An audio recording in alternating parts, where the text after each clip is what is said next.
In dealing with the subject of authority, there are a few things we must understand. And before we really appreciate this subject, it's important for us to know that authority is one of the vital ingredients for building kingdom and government. In the realm of God, one of the greatest business of God is building and advancing kingdom. The jealousy of every spirit is to see that his government and his dominion continually is established and spreads. That's one thing that pursues every spirit. That's one thing that drives every spirit. Spirits have an obsession to establish kingdoms and dominions because the realm is divine, designed in that order. And so the moment God put man here, the first errand he gave him is to have dominion, because his presence will be useless except as he's able to reflect the dimensions that are in the heavens on the earth realm. So the essence and the pursuit, the purpose of man's presence on the earth is to mirror heaven on earth, so that the dominion of God will extend from heaven to the earth realm, and God will operate as king and ruler in all of the dispensations of his creation. And so authority is one of the vital ingredients for building kingdom and government. That's why authority is too important. You have come to this conference to be equipped to build kingdom, to build the government of God in your sphere of influence. If you are a doctor, kingdom must appear there.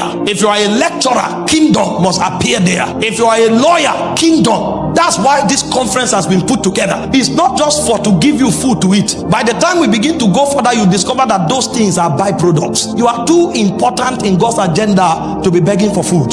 Food is supposed to be byproduct. The reason you are drawn to God is for something superior. And so when we are talking the business of authority, we are looking at establishing kingdom. In fact, there are three forces that kingdom rides on. The first is the will of the king. Every king and every spirit has a will. And so when a spirit wants to take over a territory, he defines his will to the agents and the agencies that are in that territory. Their ability to articulate the will of that spirit is the first sign that they have been brought into the equation of kingdom. But it's not enough to know the will of a spirit. When you receive the will of that spirit, you must also understand how that spirit intends for his errand to be run. And that is where wisdom comes in. So the second ingredient for building kingdom after the will of God is the wisdom of God. There is a way God builds. He said, ensure that you build according to the patterns. You can't build by your own discretion. There is a pattern in the spirit that you must conform to.